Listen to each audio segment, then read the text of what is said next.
I found this on Ganneroom. Gannemir. What is it? Well, it's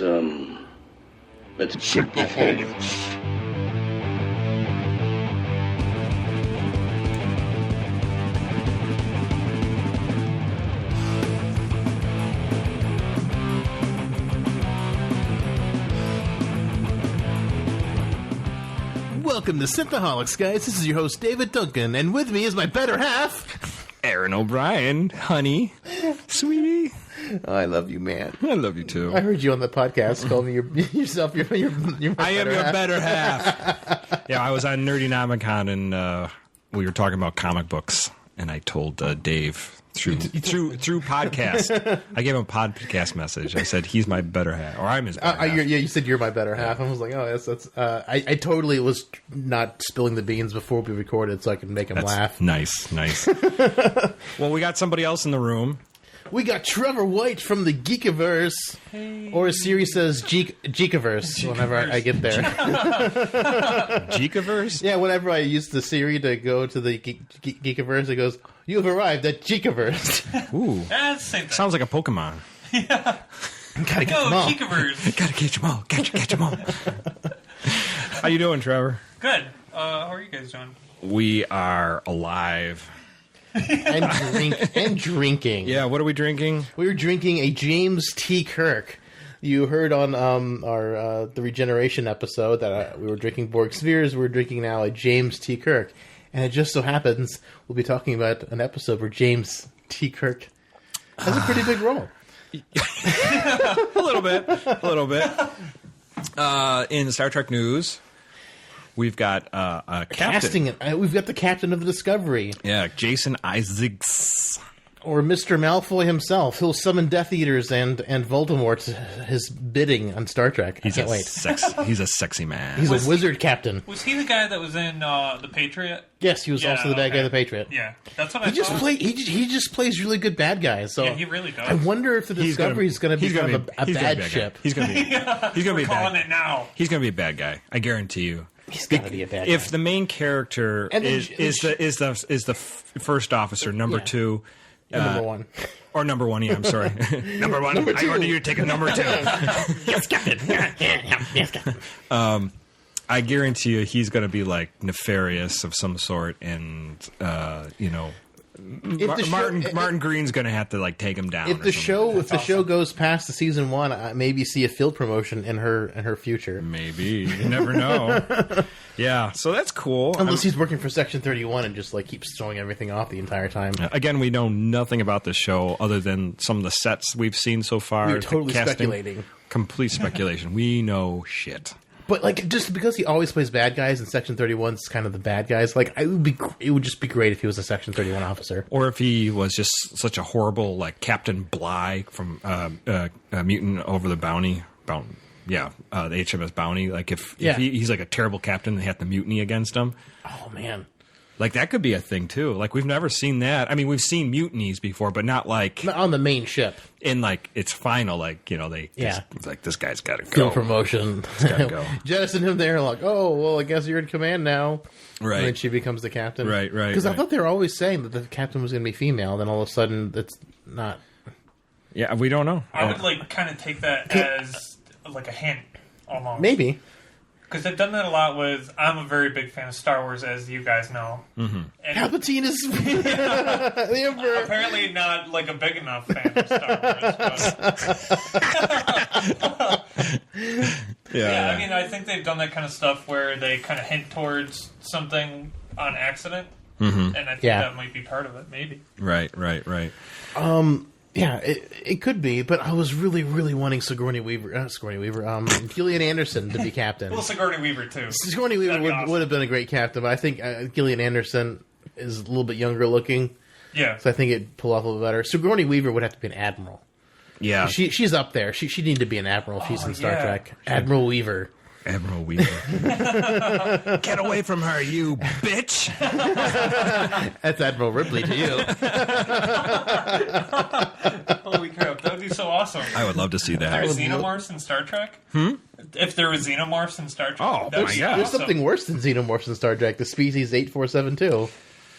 Yeah, they're kind of, and they live in a giant herpes laden space. Yeah, it's fluidic space. It sounds really gross, and it's because it is. It's literally like you're flying through pus. Oh, yeah, it's wonderful, and it's like gigantic. Oh yeah, it's its own universe. Own dimension. Where our space is a vacuum. If you cross over to their dimension, their space is just liquid. Oh, this is something you'll never be able to use in any sort of conversation. Well, I'm just saying the board can't even assimilate them, so they're scarier than xenomorphs in that respect. Right, exactly. Also today is may you rest in peace, James Yeltsin's birthday. As the day we're recording this, yes, it was his birthday today. And Simon Pegg sent out a really nice Facebook message, and I shared it to our Facebook group so everyone could see it. Right. Yeah, sad. It's just one of those tragic things. Yeah, that still just blows my mind. And and then seeing Star Trek Beyond, where he's got such a huge role in that movie compared to the first two films, where he was barely in them at all. Right. And just like he's such a good actor. Like the second time and third time I watched it, if he wasn't speaking, I was always watching him, what he was doing in the background. A couple times he's checking out Jayla's ass, which was kind of funny. I was like, he's a good man. I mean, when I went and saw the first JJ reboot, and I saw it with my wife, and his part came on as Chekhov, she was laughing. Like, she was having fun with his part, so I was like, so good. So it's like, 17 something. He brought something to the role that, that was, enjoyable. For sure. If my wife was into it. And because she doesn't usually like Star Trek. No, she likes it, but but she's not hardcore. She doesn't. Yeah, she's like, it's Star Trek, whatever. Yeah. But she saw it and she was laughing at that. I remember her laughing at that, so whatever. So he's good. Yeah. Well, may you rest in peace. We got Trevor here, and Trevor is not well versed in the Star Trek universe. No. You've seen the JJ reboots, I'm assuming. Yeah, I haven't seen the newest one. Okay. I've yet to see it. It's a good movie. It's like really, really good. Yeah, you should see it. It's worth it. It's the best of the three, in my opinion. Probably the best Star Trek movie since Star Trek 6, in my opinion, as well. Yeah. And the only other Star Trek that I've really watched is maybe a little bit of Deep Space Nine, like maybe 1 or 2 episodes of Voyager, and then like that one Star Trek movie where they save the whales. Oh yeah, that's a great one. Yeah, that's fun. You're a little bit better versed than Josiah was when we had him on for Trek Noobz, and because I mentioned Trek Noobz, we're on a Trek Noobz episode, guys. Yeah, so we're circling the wagons back around because we did cover this episode before. So we're talking Space Seed. Yeah, we talked about it. It was almost 2 years ago. It was a long time ago. If you ever want to hear with this again, we did episode 21, Spicy Space Seed. Spicy Space Seed, yes. And we did some other eugenic wars. I'm just going to list them off here. Obviously, 22, we did Wrath of Continues. Yes. And then I believe 23 was Into Darkness. Yes. And 24 was Agmar and Me. Agmar and Me, that was which so good. Deals with the part of the eugenics wars. That's the Infinite Vulcan, the animated series. Wow, so we had a 4-part eugenics war. I didn't even realize that. Yes, and then episode 90, just recently we did the Embryonic Popsicle Saga. Yes. So, which is the, Enterprise. So Enterprise augments, yeah. We'll get into a little bit of the eugenics wars. This is another dinner conversation that you will never get into. So, unless you're at dinner with us. Yes. Which would be a great dinner.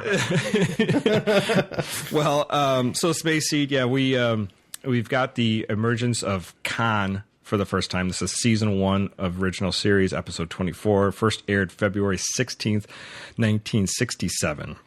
So, was this your first time seeing this episode? Was it like totally brand new to you? Yeah, totally brand this new. One? Yep. What was your take on it, like seeing this for the first time? Because you've seen the first 2 Star Trek reboot films. And you obviously Into Darkness. Yeah, so you've seen Khan there. So, like, what did you think? Like, just... This is where they first meet Khan. I liked Khan a little bit better in this than I did Into Darkness. Just because he seems a little bit more scheming in this than he does in Into Darkness. There's some great shot-by-shot scenes that they really give him moments to, like, his facial changes and how he talks and how he acts. Even the verbal politics between him and Kirk are really interesting. So. Yeah. And he's super sexist, just... Yeah, super. Yeah. Yeah. One of my favorite things is just how quickly the history officer just changes over sides. Oh yeah, it's she's super quick. She's just like if this was the Elephant Man, would she have would she have been so enamored with him? Right. It's like it's not personal. He's from the 20th century. That's just gets me where my nethers twist. Yeah. Right. Anything to do with history, it's just wow, history just makes me warm and fuzzy. I know. It's pretty bizarre how quickly she is a Starfleet officer. Yeah, she went to school. She had to go through the academy. She's a lieutenant. That's a lieutenant's nothing to sneeze at. Kim has been a ensign for 7 years. So I mean, yeah. She did something right somewhere. Although she does seem to like men a lot. She might have slept around. Who knows? Who knows? So this is Enterprise encounters a ship sending Morse code, and they recognize as a DY-100 class with the name marking SS Botany Bay.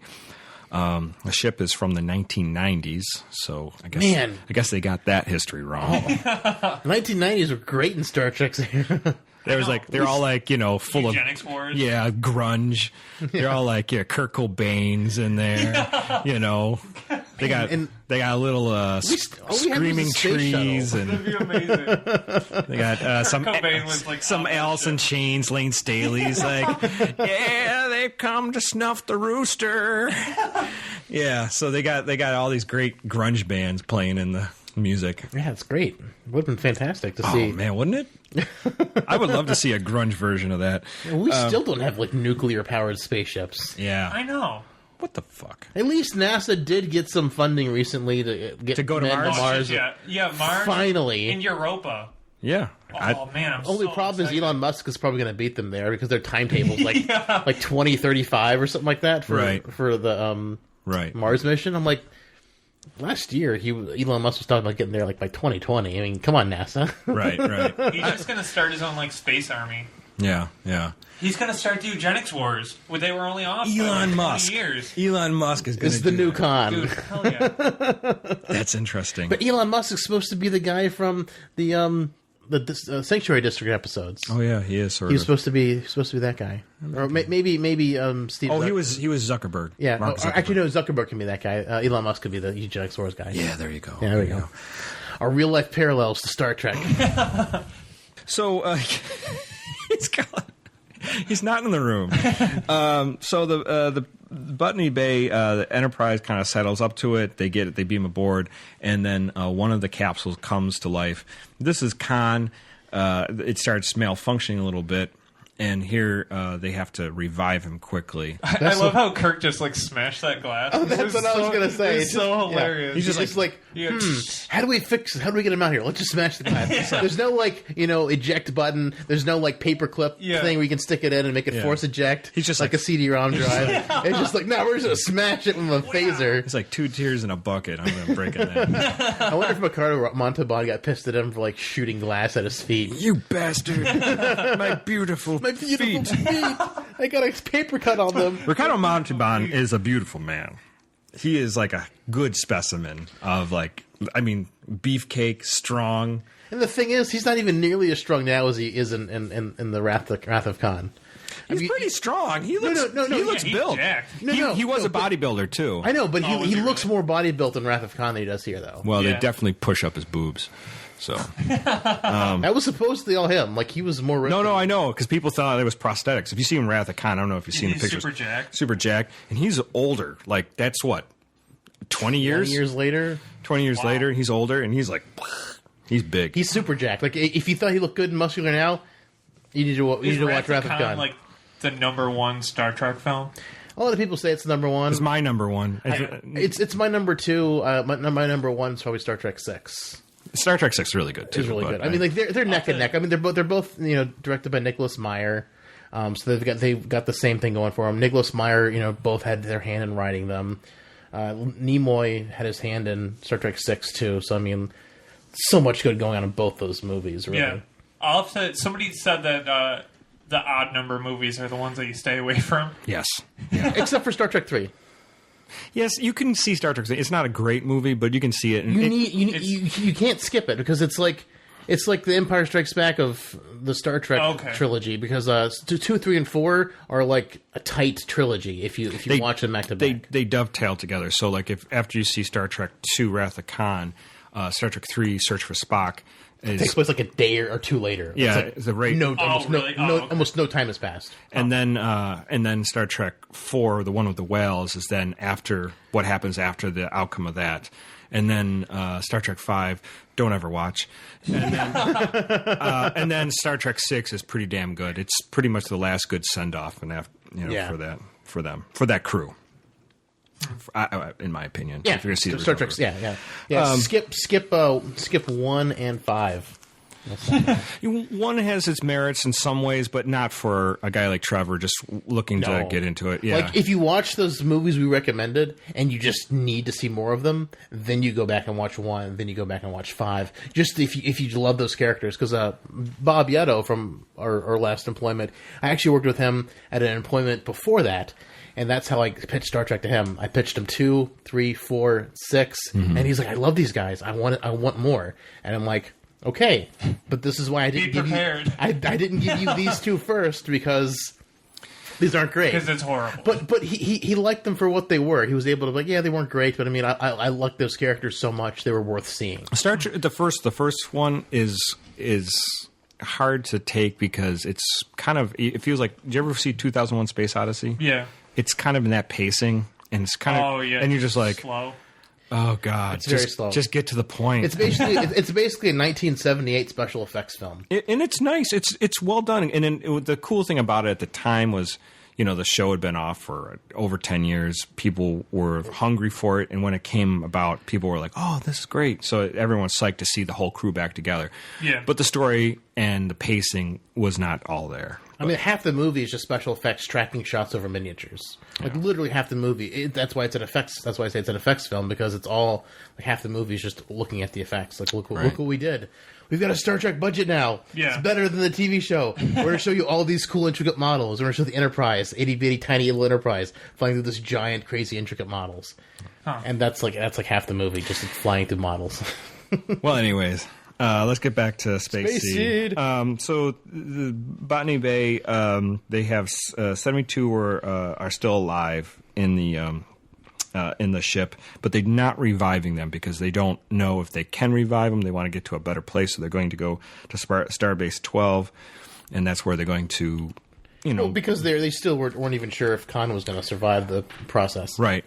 Meanwhile, McCoy has him in sickbay. McCoy's trying to revive him, and apparently McCoy's efforts are meaningless because Khan's doing it all himself. So, Khan's just by sheer will alone, he's coming back to life. And then Bones goes and checks his email, and Khan wakes up and grabs a knife that he has so interestingly put on the wall. Yeah, just all these. There's like a speculum up there, and then a couple knives. Speculum. Oh my god. My gynecological utensil. That's why he became a doctor. Yeah, I love. Check out all these facts.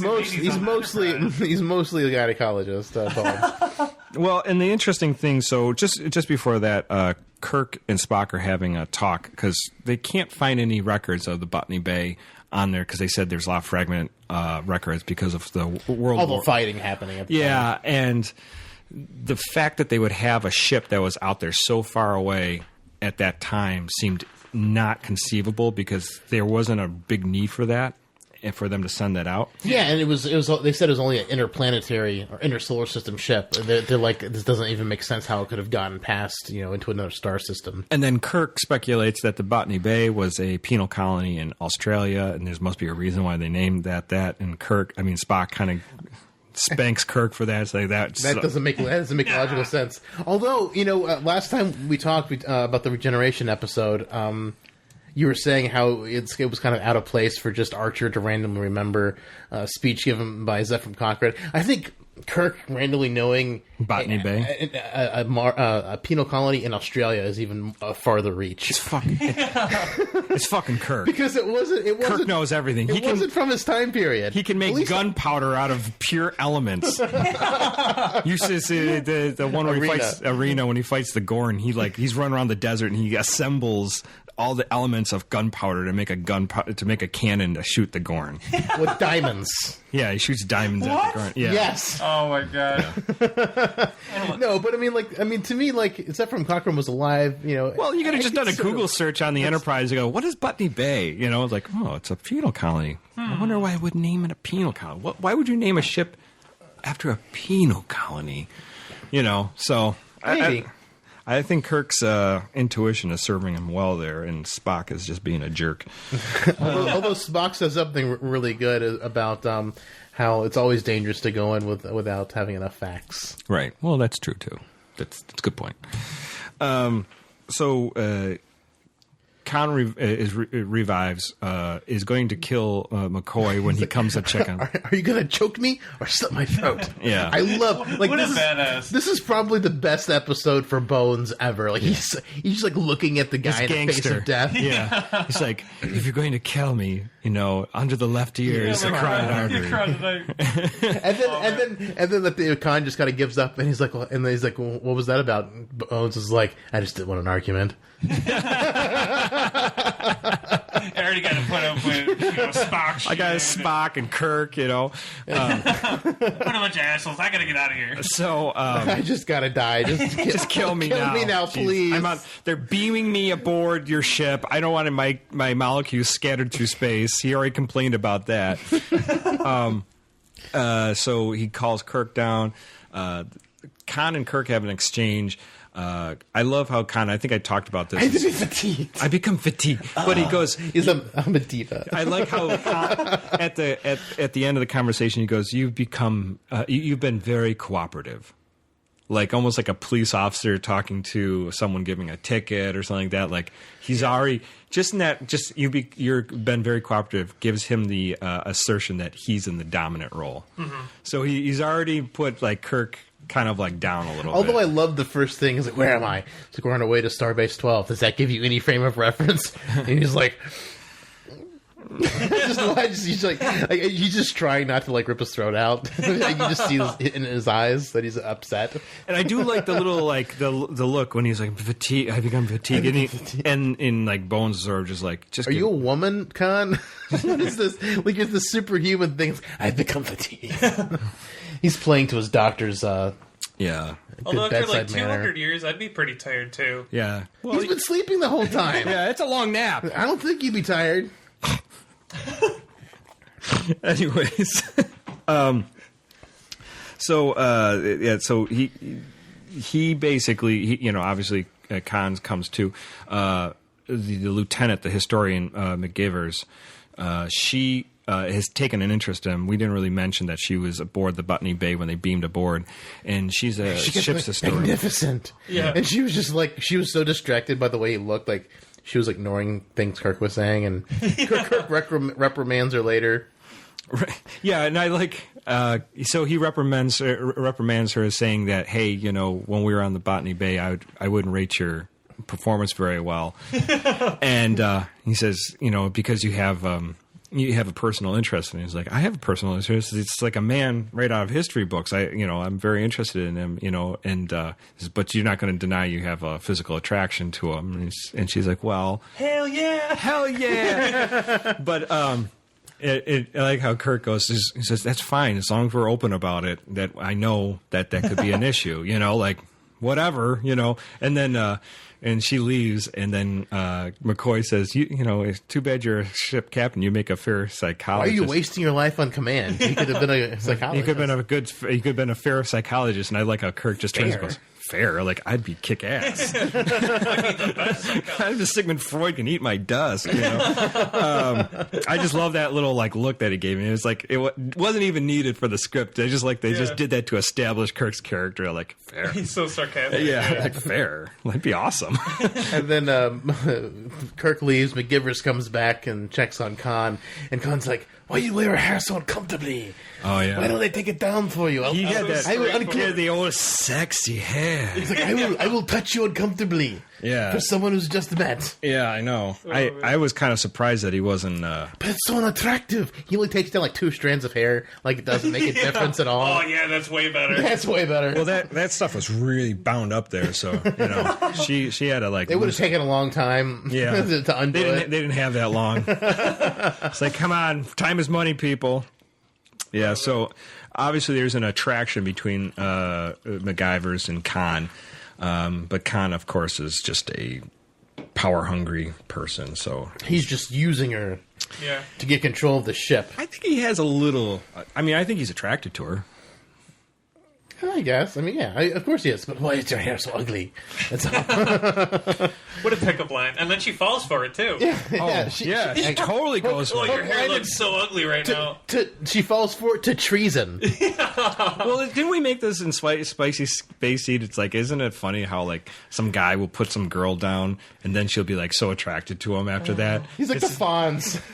He's like the Fonz. Hey, He hits the thing, jukebox and then punches her, but then punches her, and then is like, "You liked that, didn't you? Yeah. I treat you like a cheap jukebox." Yeah, no, he's the Fonz. Space Fonz. Space Fonz. Oh, man. He's Fonzie. Oh, my God. Indian Space Fonz. That's what the episode should be called, Space Fonz.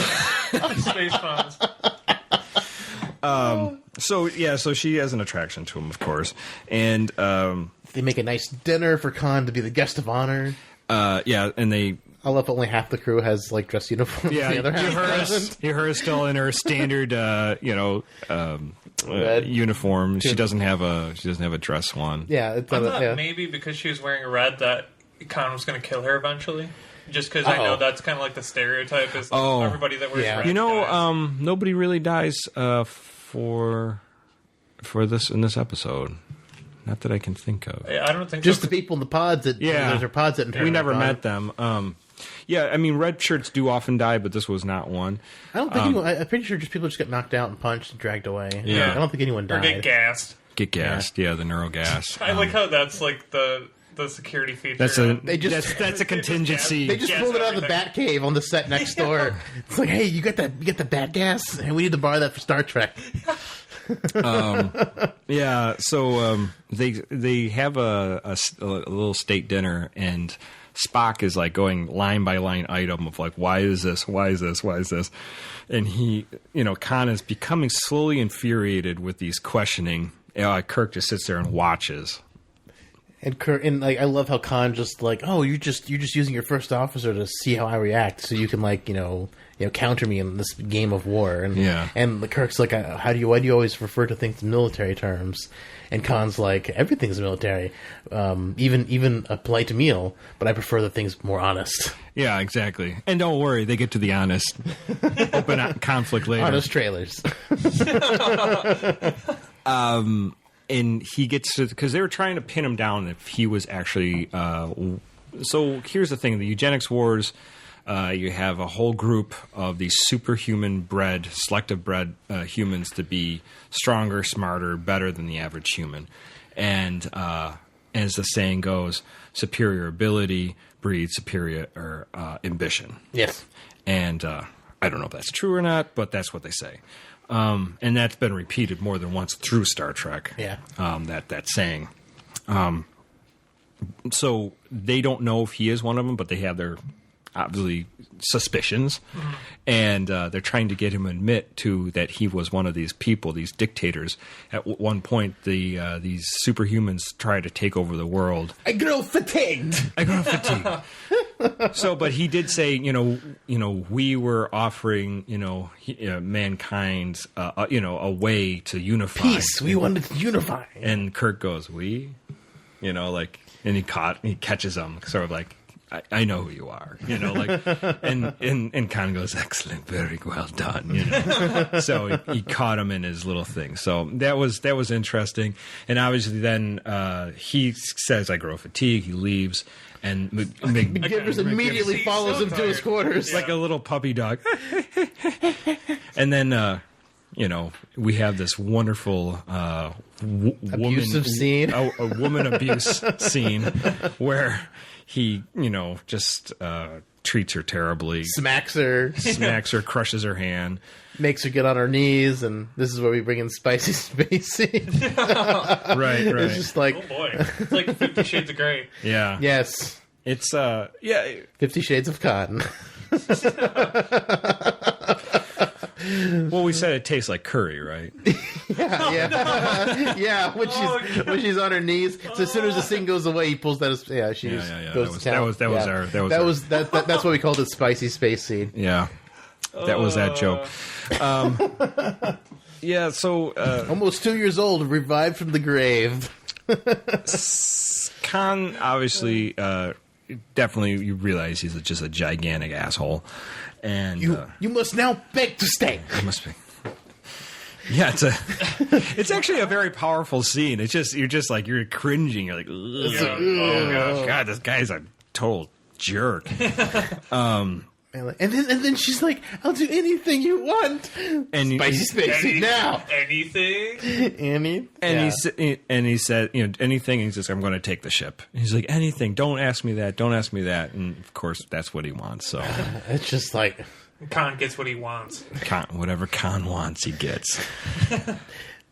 Almost.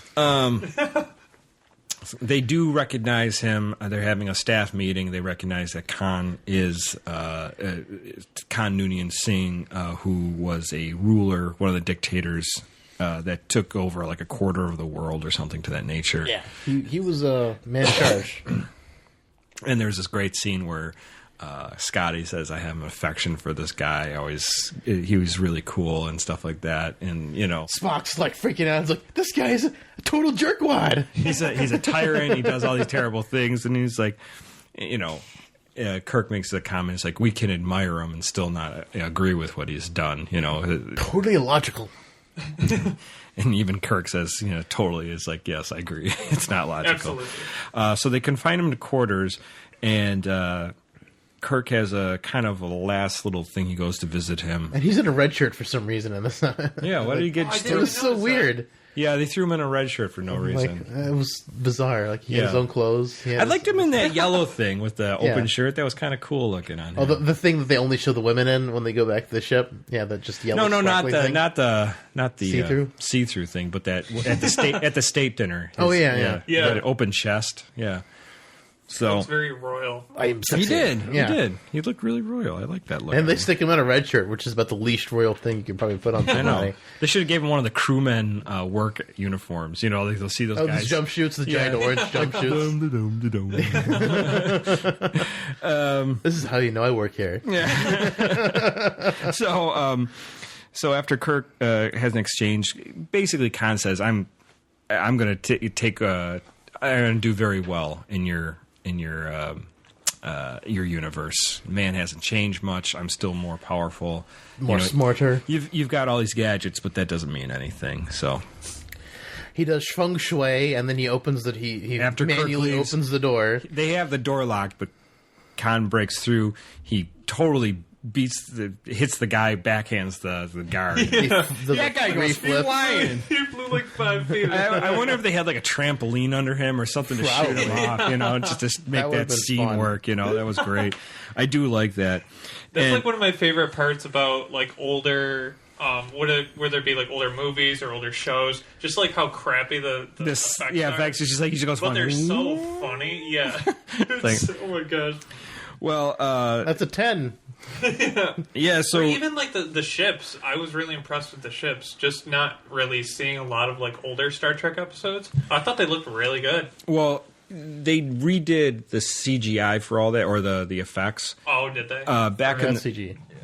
Yeah, the back in the day, they were models and. They looked really bad. They were terrible. I mean, they look exactly the same, like how they're set up. Yeah, it's just the shots are a lot more static. back in the '60s show. Like, Oh, okay. like whenever like whenever they release the Botany Bay, it just goes flying into space. That was way more dynamic with camera work and stuff like that because they can do it with the computers. Back in the day, I mean, everything was shot against like a blue screen or just black background. They have to put in like hand draw in stars. Right. Oh, okay. Yeah, it was.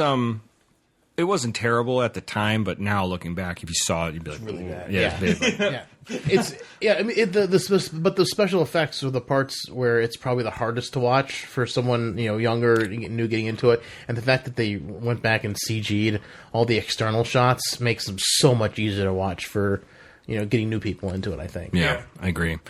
Well, from there, Khan. MacGyver's helps him, and they beam over back to the Botany Bay. He revives the rest of his crew. And they all get over it really quick. Nobody noticed. They're all doing yoga and stuff. Oh, yeah, that's great. Feng shui. And then you get to see the real 60s look. You saw, like, the clothing and the hairdos and everything. It's really just like, what the heck? Those are sleeping clothes. That's our sleeping clothes. I like to sleep sexy when I'm frozen. Well, I just, it's this whole Snow White thing. If someone wakes you up, you want to look good. You do. Better before have you get woken up. Yeah. Better have your makeup on and your hair combed. That's all I'm saying. In your see-through clothes. In your see-through clothes. That's right. From there, they get a call. Hey, Khan got out, and then all of a sudden, Kirk goes to run out the bridge. He can't leave through the turbo lift, and all the exits are sealed. The bridge life support is cut. He calls down to Scotty, but Scotty is Captain smack. Yeah, Scotty gets smacked down, and Khan's like, "He can't answer you right now." Scotty can't come to the phone, and leave a message. and we probably won't tell him.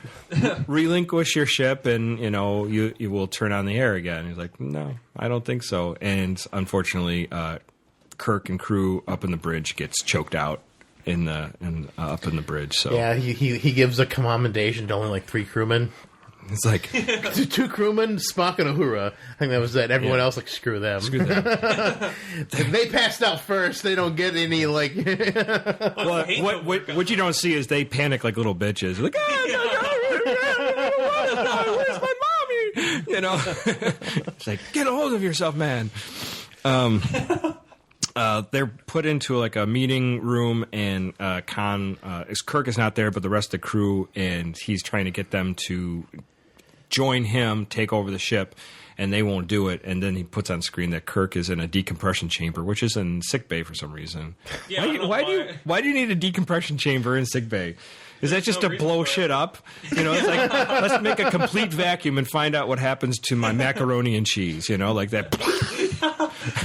Yeah. God, another mess. Nurse, clean this up. And she goes and licking it off the wall. I love my job. Well, if it's a Tellarite woman, she'd be fine with it. Oh, yeah. Are there truffles? Tellarites look like giant pigs. That's why. They're pig people. Yeah, they're pig people. So, like, she wouldn't mind licking stuff off the wall. She's a pig man. No, there isn't. There is no Tellarite in the crew. No. There should be. Not that we see, but yeah. There should be, but there isn't. Just like the janitor. Oh. He just like goes around and eats everything. Yeah, it'd be awesome if there was like a Tellarite janitors. If there was if there was like a garbage disposal like in the Death Star where all the garbage goes, and Tellarite just goes there and just like goes crazy, like, whoa, this old Italian sub is awesome.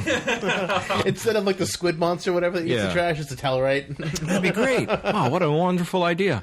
We're equating the Tellarites to whatever that one-eyed monster was. Yeah, that's nice. I like that idea. All right, so that's how Captain Phasma gets out. She finds a friendly Tellarite. Yeah, there you go. It works.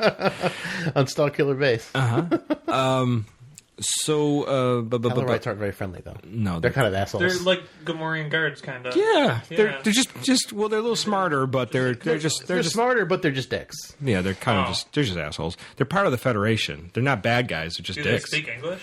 Yeah. Oh, okay. Mm-hmm. So Kirk is going to be exploded like a egg inside a microwave, and McGivers says, "Do I have to sit there and watch this?" And like Khan goes, "No, but I wish you had been stronger." And so she leaves and she runs down to sickbay, cuts the feed, and gets Kirk out by incapacitating the guard by giving him some kind of like hypo spray to put him out. And so they're like, "Well, your captain's probably dead." Khan assumes. Yeah. Oh. Yeah, well, that's a Tellarite. Real ugly looking. Yeah. Dude, just like Photoshop a little gray like hat on his head. This is what they look like in TOS, though. I like the other one, but that one's pretty cool. Well, I just pulled up a picture of a Tellarite so I could show Trevor what a Tellarite looks like, because we're making fun of the Coleman Pig people. And because he's new, I wanted to pull up one from Enterprise. Like, oh, that's really ugly. Then I pulled up one from TOS, and it was like, oh, it looks. They're sort of like the Ugnaughts of those little guys that worked in Bespin. Yeah. They were always like, helped them with carbonite. That's exactly what that looks like. Yeah. I think they actually stole that idea from them, but I could be wrong. Okay, so Khan assumes that Kirk's dead already because he was almost dead, and he sends Spock down. Spock reluctantly goes with a guard. And just as they're coming around the corner, Kirk takes out the guard. Oh, no, actually, Spock gives him the nerve pinch, the Vulcan nerve pinch. And then they're off and running. They're going to... nerve gas. Put nerve gas. Well, neural gas, not nerve gas. Neural gas to knock him out through all the decks. Besides, nerve gas will probably kill you. I hit the wrong button. There's... it's me and you, Spock, and there's about 400 crew members. Let's kill them all. We don't know which ones have joined this concept. It's a conspiracy. Oh, no. But Khan runs out as fast as he sees that gas. Yeah. He's out. He darts. Apparently, he's the only one who got the super intelligence out of all the people in his crew. Yeah. All the rest of them are just like those. I'm just gonna cough. Those gladiators from what the heck was the name of that show? American Gladiators. American Gladiators? Yeah, American Gladiators. That's exactly what it is. American Ninja Warrior? You know the one with the American Gladiators? Yeah, that one. That show? Yeah, those American Gladiators. Yeah. They were great. I liked it when they got up on the two stilts and they started punching each other with those sticks and the bags on the end. Yeah. That's real manly. Well, Khan goes and locks himself into the engineering room, and he puts the engines into overload because he's going to blow up the ship. And he's listening to the intercom, and Kirk and Spock are talking on the intercom, and Kirk's like, I'm going to go check out engineering, and Khan's waiting for him. Yes. As well as a stunt double. Yeah. And the best fight scene occurs. There's a great fight scene, and the thing is, like we've explained before, this was set for a TV show that's supposed to be the size of a small bread box, and now we have gigantic screens, 50-inch TVs, high definition, and you can definitely see that this is not Kirk or Ricardo Montalban. Like, it's neither. No. In the close shots is them, but as soon as it cuts away to anything that's not a close up, it's still blatantly not them. Yeah. Right. It's fantastic. Yeah, it's great. I never noticed this until I saw it in high definition. Yeah. No, you won't notice until... even in standard definition on a big screen, it's hard to tell. But high definition, it's night and day. And here you have, Khan is stronger. Like, when he walks in, he takes his phaser and crushes his phaser. Why it doesn't explode in his hand. That was another one of my favorite parts, because you can tell, like, the one Play-Doh. Part is definitely plastic, because his hhand kind of rubs against it. Then the rest of it's totally Play-Doh. Yeah, it's great. Amazing. It's great. It's so corny. And from there, I love the last thing Khan says before he gets knocked out. He's like, I'm 5 times stronger than you. Yeah. And then he gets taken out by some kind of plastic. Well, I assumed it. Yeah. I assumed it was a big metal pimp cane, but it totally could be. It could have been some kind of mud, polycarbonate. Oh, sure. Stronger than steel, but it's made out of This is the future. Yeah. Anything's possible. So so Kirk beats him with a pipe. He does beat Khan, and then he shuts the engine overload off. And I love that this is that one button that just is you can press the sequence and you hit that one button to make push sure. Here in case villain turns the engine into a nuclear bomb. Yeah. Do you wish to vent gas? Yes or no? Yes. So Khan's beat. Next, they show they're having a little trial session. He's got a little bell, and he rings it. It's really very, very naval. Belly button? No, not that. And Kirk drops all charges, And everyone's like, Captain, I know you have the authority to do that, but should you really? And I'll just let them go on a planet where no one else lives. They'll be fine. So he puts them down on an uninhabited planet and says, do you think you can tame a planet? And he goes, have you read Milton? And he's like, yes. Yes. And then he goes, then we have an understanding, and they're off. And Scotty goes, I'm not up on Milton. What does he mean? And the quote is, Satan says, better to rule in hell than to serve in heaven. So he's going down to hell, the worst planet.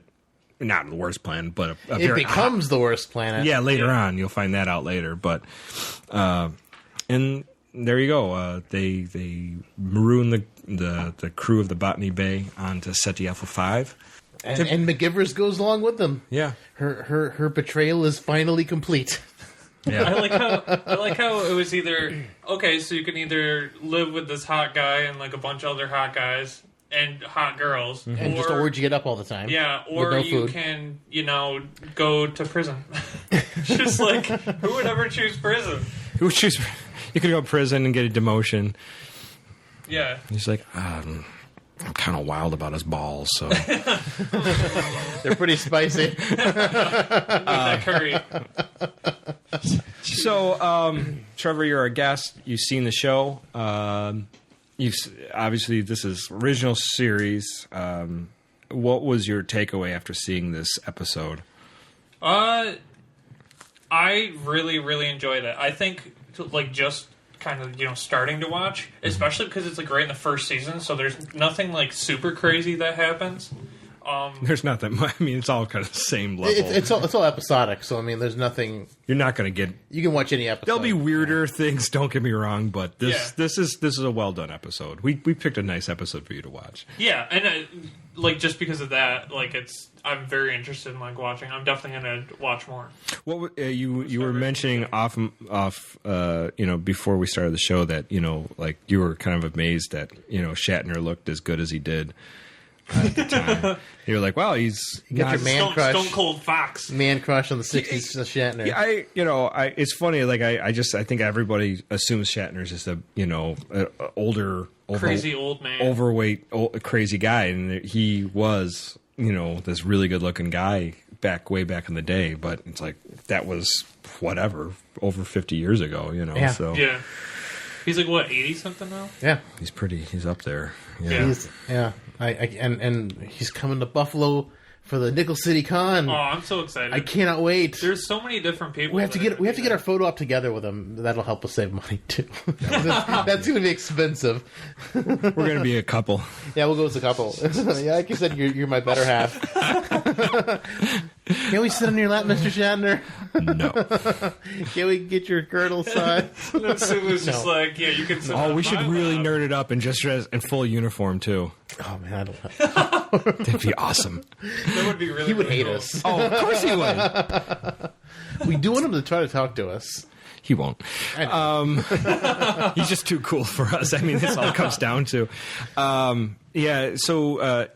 the show was interesting. Anything? I mean, obviously, the show's dated, and that's not even really in a bad way either.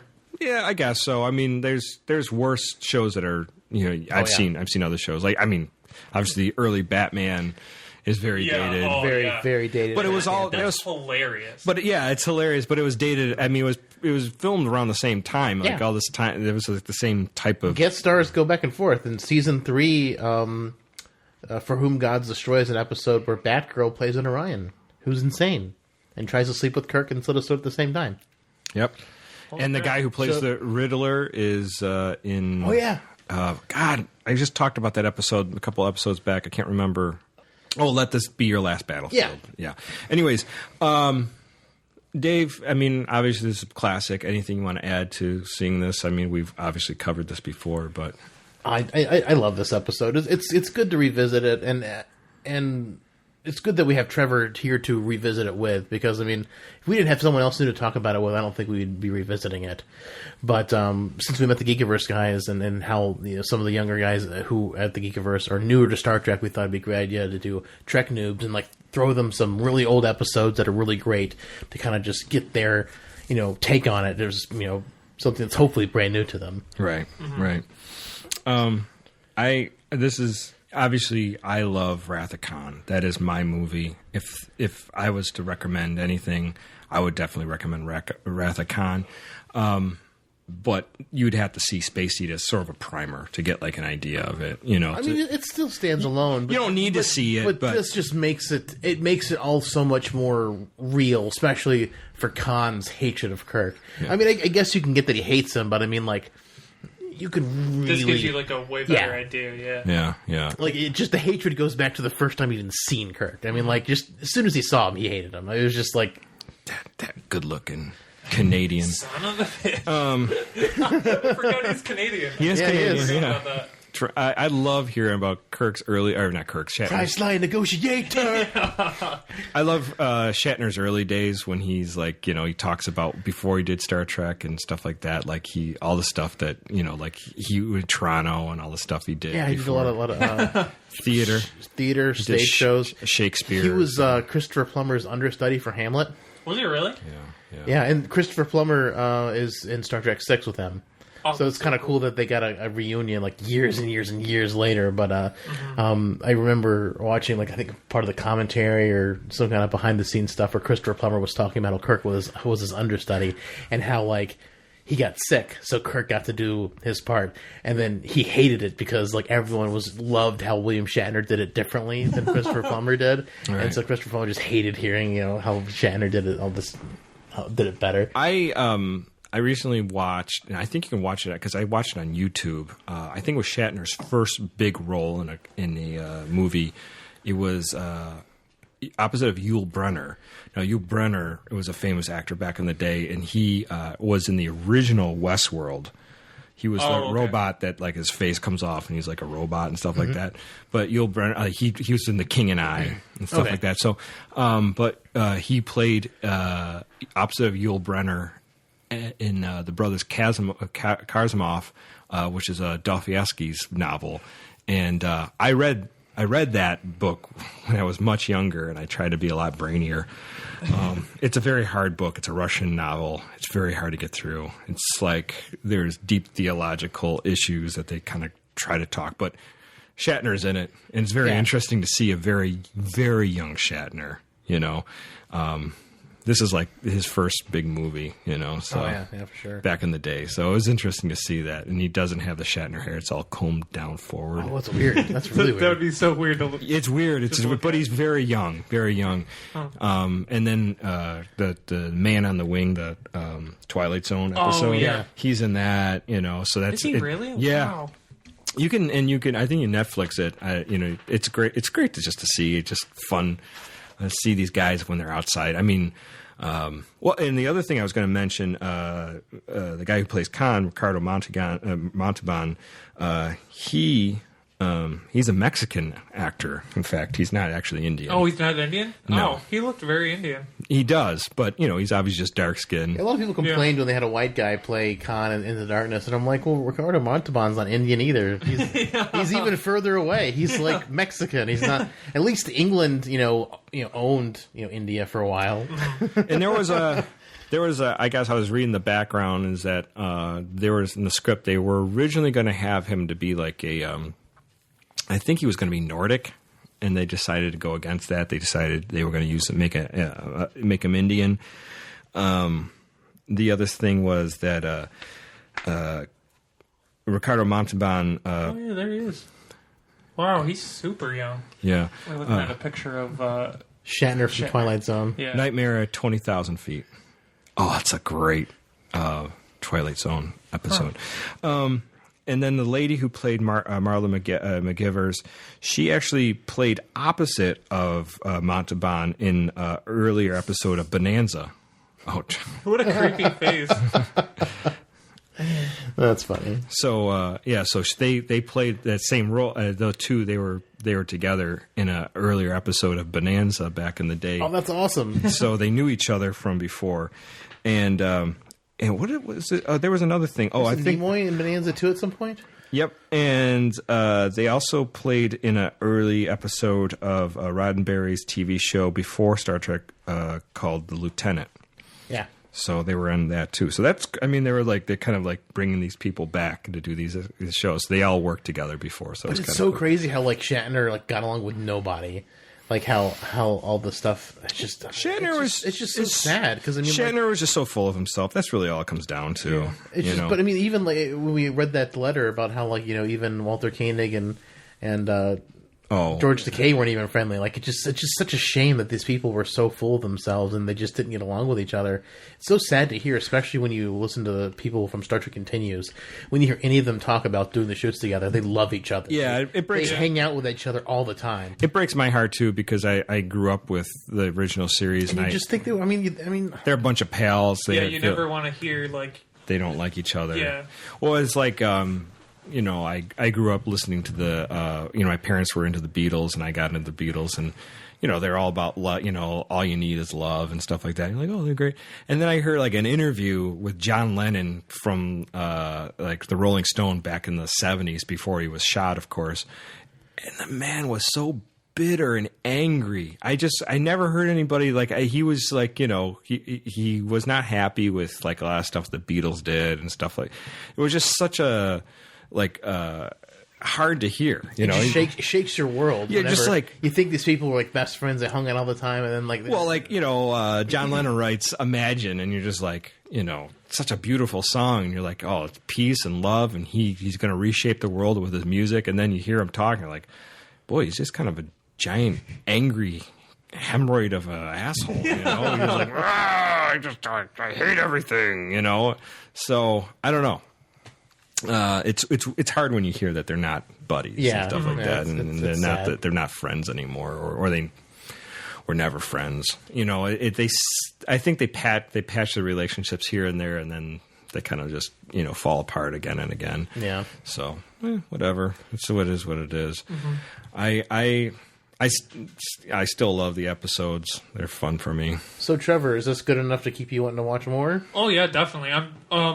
I actually, after I got done watching the first time, just because I had to watch like 2 or 3 times, after the first time I got done watching it, I immediately saved the series on Netflix. So I'm going to start right from the beginning and go ahead and watch all that stuff. So just so you know, Netflix, they start off with The Cage. That's the original pilot, and it has a totally different captain. Oh, really? That has, if you remember the JJ, they had Captain Pike. Captain Pike. His dad. Well, it's not his dad. It's Captain Pike. Oh, okay, yeah. And he gets captured by Nero, and then Kirk goes and saves him. Remember? Yeah. Well, so that's his character. That's the character. So Pike, they show Pike in the beginning, and then the next episode after that. And The Cage is a very long. It's like it's an hour and a half or something. I think so. Like that. Yeah, it's very long. But then, very cerebral. Like this was the original pilot. It almost didn't even make it because it was deemed too cerebral. And Desilu Studios, I Love Lucy. Mm-hmm. She saved the show. She got them a second pilot. That's which so was awesome. Unheard of for any show to ever get a second pilot. Right, and then that's where Shatner walks in with most of the crew that you know. So you see Nimoy, and that's pretty much it. Sulu's in there too for a second. But that's about it. Huh. Yeah, nobody else. So everyone else is different. But yeah, so if you watch it, it's interesting to go back and see these guys.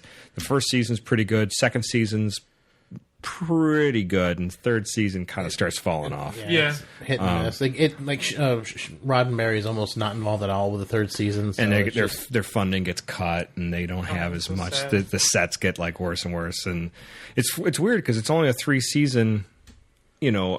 Show that got canceled, and it became so memorable. It just exploded. Yeah, everyone's like, because in syndication reruns. It became in syndication, and everyone started watching it, and it was like one of those things that people would watch religiously in syndication. So, and it just sparked a lot of people's love and imagination. That's so awesome. I love when not only just like TV shows, but like movies when they make a first movie, like with Star Wars, they made the first movie, everybody loved it, and then they just built off of that. Now it's just this gigantic religious experience almost. Right, and a lot of people probably when they first heard about Star Wars, they didn't know what to even make of it. They're like, what is it?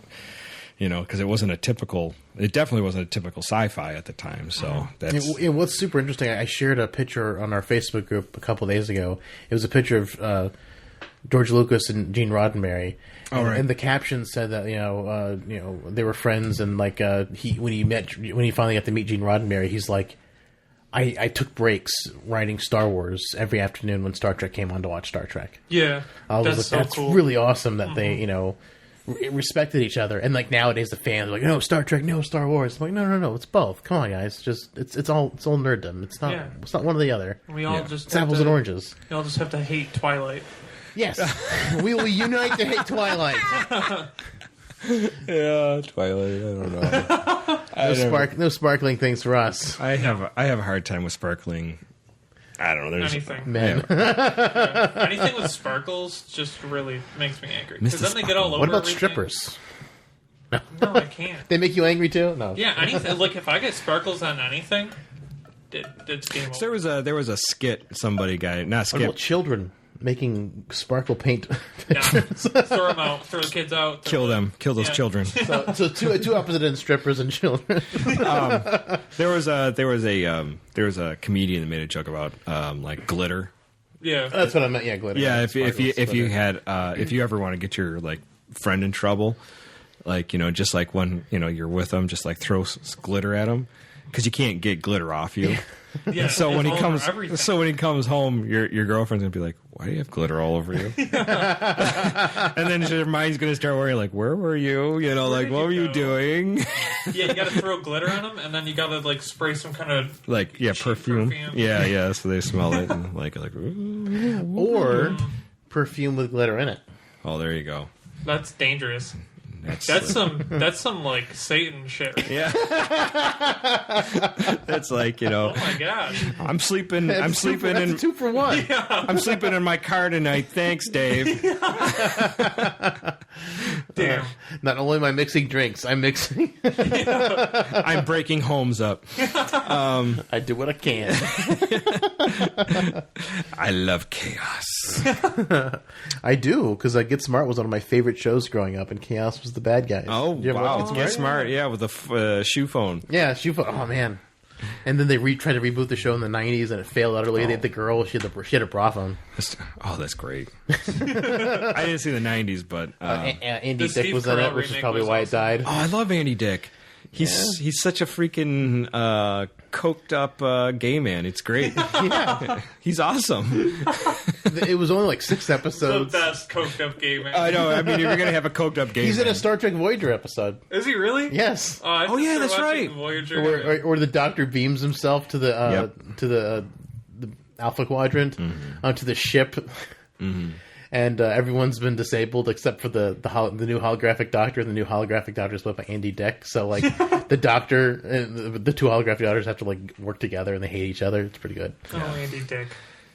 And Can't remember the name of the episode. yeah, it's a good news radio. That was one of my favorites. Joe Rogan. Oh yeah, He was on news radio with. I mean, it was the 90s. You forget it. Nobody watched it. It was a great sitcom though back in the day. So whatever. Nice. I'll shut up. So any other thoughts on Space Seed, guys? I love Space Seed. I love Khan. I love everything about this. So I really like Khan as a character. You kind of seeing something like that with Grand Admiral Thrawn in Star Wars a little bit, like in Star Wars Rebels, that they have added him into the canon now. Okay. So I really like seeing like evil, maniacal like characters like that. yeah, But that are super intelligent. Yeah, that are super, super intelligent. Yeah. yeah, it's fun. It's so ridiculous that you get a guy like that. And my issue always was with JJ is that they made him almost like Captain America in the movie. Into Darkness. Oh yeah, He's Where doing like invincible. He's doing Yeah. backflips and he's killing all the Klingons and Well, they had to keep it like modern and fresh, which is I guess JJ's. he's just he's a superhero now. Well, but he was in Section 31 for a while, so maybe he had some extra training. Oh yeah, there you go. Stuff, Maybe they did a little extra training for him. You know, Gave him some super soldier serum. after the feng shui. Yeah. Hey, he never feng shuied into darkness. No, Yeah, I'm really that's sad about that. He didn't do the. he was very English. Very English. And his temper wasn't nearly so bad. He seemed a lot more even-keeled in Star Trek Into Darkness. Like, it was... Yeah. I mean, everyone says, oh, it's not the same kind of Khan, not the same kind of Khan. I'm like, you're complaining with the way he looks, but he's not the same kind of Khan because of the way he acts. Because Khan in the show, like, super temper tantrum guy. Khan, this was a way more, like, calculating Khan, even more so than Ricardo Montalban's Khan, which, I mean, I like that he was smart, but it's kind of weird that he didn't have the temper. Yeah, right. He let Kirk wail on him, and he just stood there and took it. I was just like... No, Ricardo Montalban wouldn't let that stand. No, would have knocked him down in a second. But it just makes me think, like, what was like the interaction like when Admiral Marcus woke Khan up in the alternate universe? Because I mean, this is what happened to Kirk. Mm-hmm. So like, how did Admiral Marcus like keep it together and not let that shit happen to him? Admiral Marcus obviously was a more. He was very tactical and also very always looking at the point of like what can this guy do against me or for me kind of thing. Like even when he was talking with Kirk, he used Kirk as a tool. Yeah.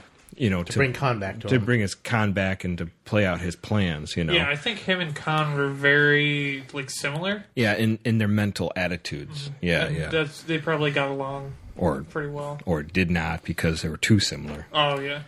One of the things. And remember, Khan played with Admiral Marcus's head like Play-Doh. Oh, yeah. He's like, oh, yeah. He did mushed it in the jam and started playing with it. He did the Play-Doh barbershop with him. The hair squeezes out at the top. Yeah. Except that was brains. Yeah. Instead of a Play-Doh phaser, it was a Play-Doh Admiral's head. I gotta admit. It's like his eyes just like there's Play-Doh shooting. Oh, that's great. Yeah, he did the whole... It would be great if it popped out. He was like... he ate it one. He was like, I gotta admit, for the JJ thing where he... breaks, his daughter's leg, and then he crushes his head. That is pretty hardcore. Yeah, he doesn't even stop. He just steps down extra hard to break her leg and just keeps going. It was great. Yeah, it's pretty awful. You're like, whoa, that dude is like out of control. Yeah, And I love how they froze him. I love that he's not dead. So hopefully they can bring him back in another Star Trek movie and have him unlock all the other people. Aaron's face falling at me. I don't want to talk about it anymore. Yeah, so great. I enjoyed it, and I'm glad Trevor, you had a chance to watch it. I hope you watch a few more. Obviously it may not be your thing. I'm a Star Trek guy, or Star Wars guys, but Star Trek can be fun too. They're very similar, and anything that has to do with like space and like exploring and that kind of stuff, I love. So. Yeah, I do too. I love all that stuff. It's kind of our thing. Mm-hmm. Yeah, that's why we do our podcast. Strangely enough, we love this stuff. I thought maybe it was just because you wanted to talk about how like hot Kirk was. That's part of it. Yeah, there's always that man love for Kirk. And Ricardo Montalban is pretty sweet too. So is Nichelle Nichols, who will also be at the Nickel City Con. Oh God, I can't wait. I love Uhura. Oh my God, I had We'll have to get we'll have to do a Sithaholic sandwich on her. Such a love. Such a crush on her. I'm gonna go home tonight and fall asleep and wake up sweating in the middle of the night. What? Night terrors. What? The Sithaholic sandwich. I mean, it's just this episode where she has kind of a smaller part, but she's in it obviously, and just she's just so gorgeous. She's look at her like, oh my God, that woman. You want to see really good with her in it, Trevor? You need to watch Balance of Terror. Oh yeah. She gets to sit up in the front seat, and there's some they do really different lighting in that episode, and she looks just absolutely gorgeous in that lighting. It's just really the view screen lights turn up really bright, and all the other lights are turned down, so it's very different from how the Balance of Terror is awesome. It's also one of the best episodes of the original series. Yeah, when I was growing up, it was one of my favorite episodes. Oh. Yeah, it's sort of like a submarine hunt. They're looking for a cloaked ship. Oh, that's so cool. It is worth seeing. It's a lot of fun. It's a really good episode. I'll have to watch it without Jamie though, if she's that good looking. It's like, she'd be like, I gotta go watch. I'm watching Star Trek. Get a pillow. Just put it up. Throw the pillow over his crotch. That's not suspicious at all. No, it's fine. Doesn't everyone sit on the couch with the pillow over their lap? What was the episode? I was trying to think about the episode. I can't think of it offhand. I can't think of the title where Kirk and Uhura kiss. Oh, and then he like punches her. I always see that as a. Oh no, that's a different. Who's the lady where like she's an alien and they kiss and then he goes wham, just knocks her out. Give me a second here. Wasn't that on What a Little Girl's Made Of? Because it's the robot. Doesn't he kiss her then he punches her? No, that's not that one. That's when he kisses her and she short circuits and falls. He kisses her that good. He kisses an android and it's like this is also the episode where he's holding a dildo. Yeah, that's the one where we see Shatner with a big. It looks like a giant rock dildo. It's supposed to be a stalactite, but it's really stalactites. But it's become a meme where he's like sitting there. Yeah. But like she just like rips it off the floor, picks it up, but it looks like a dildo. It's pretty. God, I know exactly what you're talking about. The one where he kisses her. And then Plato's Stepchildren is the one where Uhura and Kirk kiss. I'm trying to remember the one where he kisses her and knocks the girl. It's not Uhura. It's somebody else. Damn, I can't think of it right now. Stumped him. It's been a while. I can't. I haven't seen that episode in a long time. I can't think of it. I was also very surprised when I got on Netflix that there's a cartoon, and I've always seen like the memes. Is that good or is it bad? It's not good. It's not good. We cover it. We cover episodes. We've covered 2 or 3 episodes of it so far. And we do it out of pure love of Star Trek and just joy of mocking it. Like you should. The Infinite Vulcan's not terrible, and Yesteryear is probably the best one of the series. The rest you can probably like. Do not expect much. No. Okay. No. Keep the lowest bottom level of animation. Just be happy. Be happy that the pictures are moving on screen for you. Oh man, a lot of the footage is recycled. The colorer for the thing was colorblind. Oh, okay. So tribbles are pink and Klingon uniforms are pink. It's hilarious. There's one point where one of the characters has a blue uniform, but one of her sleeves is red. I recently what? Yeah. How do you miss that? Colorblind.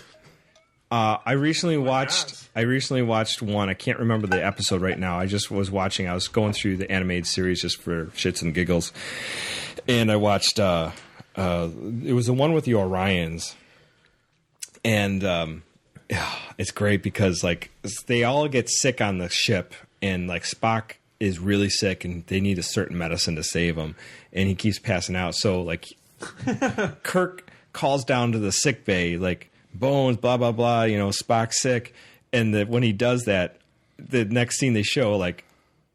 Bones is right next to Kirk because the animation's that bad. Nobody said like we recycled it, and he's still there, like in the scene. Like, and it happened, and then it happened again. Didn't happen once; it happened twice. I can't remember the epised right now.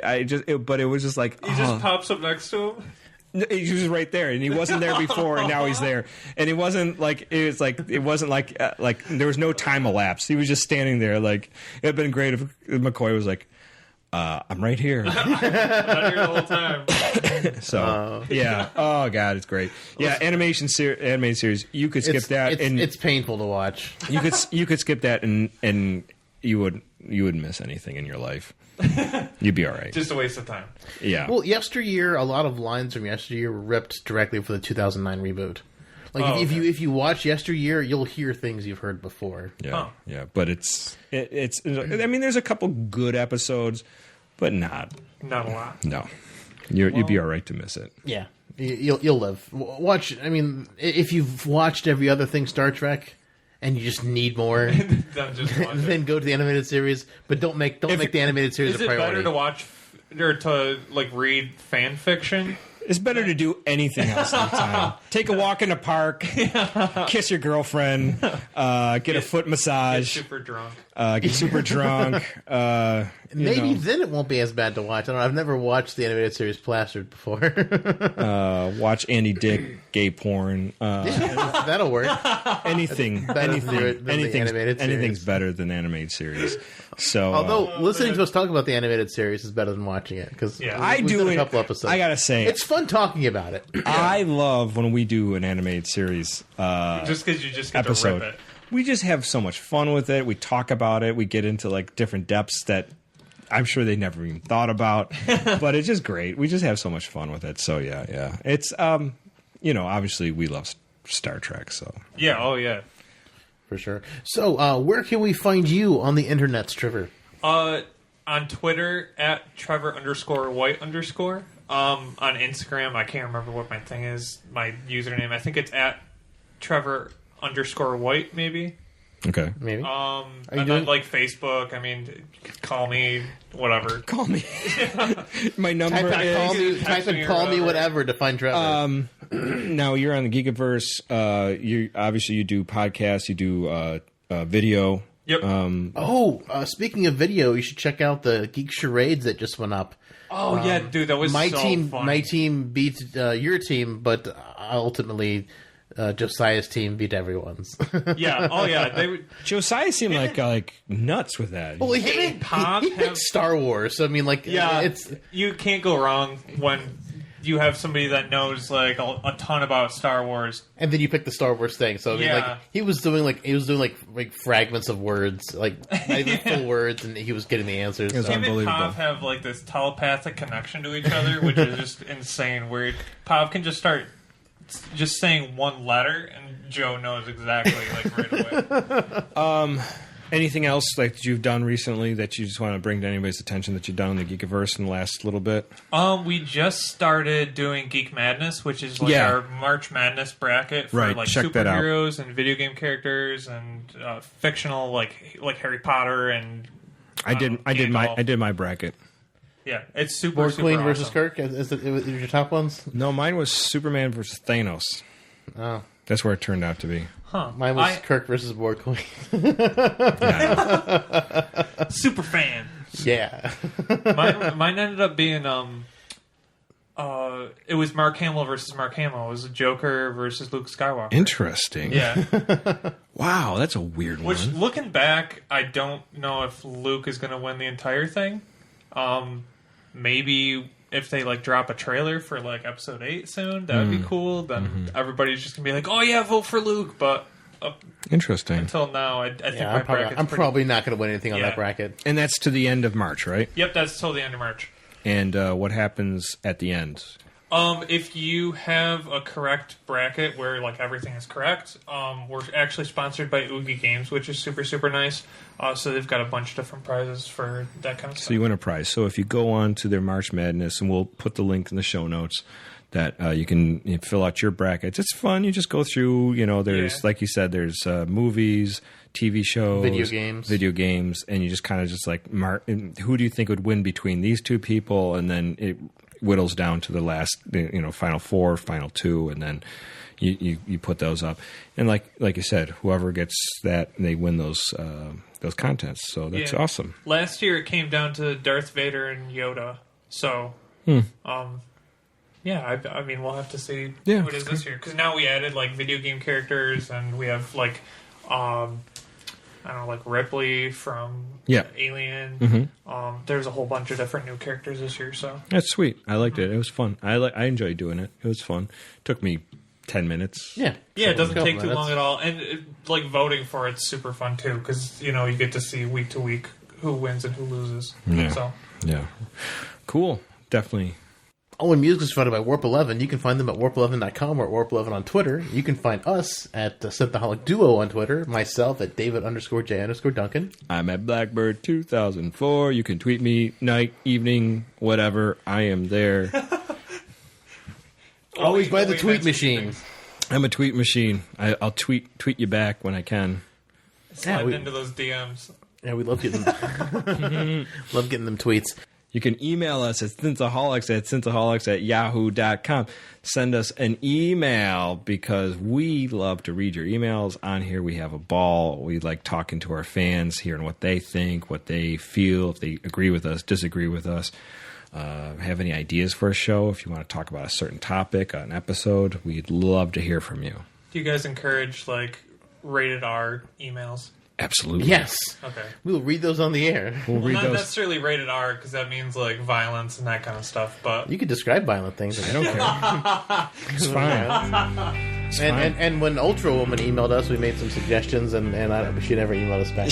We scared her away. I think we scared Ultra Woman away. I'm sorry, Ultra And Woman. we also read it on a non-Star Trek episode, so maybe you shouldn't even hear it. Who knows? So email us. Also, if you can, we go on to iTunes. If you listen to us on iTunes, rate and review us. Let us know what you think of us. Give us some 5 stars, because the more people rate and review, obviously we get higher up into the iTunes chart so people can hear.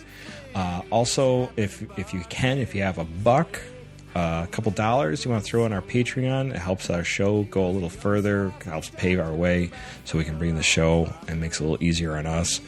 We appreciate anything you have. I mean, $1 a month, that's nothing. I give starving kids more than that. So Exactly, because of those sad songs. God, yeah. Sarah McLachlan. Tear jerking. Yeah, it is. It's very sad. Guy Davis is our friend. You can find him at GS Davis Art. He also has a Patreon if you want to support his art, because he does is artist for a living, and he does a separate podcast, Rocky Mountain Geek Tank, and he joins us whenever he's able to, which is rare, but we love it when he's on. And check out his webcomics. He does Witches of Flame, which is an alternative history about the Apollo mission, Going to Mars. Get your ass to Mars. Going to Mars. And then also he does a Star Trek comic called the USS Tamberlin, so that's pretty sweet too. So definitely reach out to us. Yes, thank you so much for listening. Live long and prosper, everyone, and hope you enjoyed Space Seed 2. Part 2. Have a good night, guys. I'll puke in the sink and we'll cry till we laugh, and we'll both shit our pants. You're the best drinking friend I ever had. A long time ago, but it was off the wall. Some of their stuff is so weird. Like the Eric Andre show, I think he's hilarious, but some of the crap that they do on that show is just like, what the hell were you thinking? Oh, Like they had like a live bear come in like as their guest, and like all the guys for like the crew just like freaking haul out of there. So it's just like Eric Andre and this big grizzly bear, and then it like comes over, and you know how like his desk breaks? It just like jumps on his desk. It's oh my God, hilarious. What was that, Harvey Birdman? Oh dude, yeah, Harvey Birdman. It's Yeah. just Awesome. so good. So funny.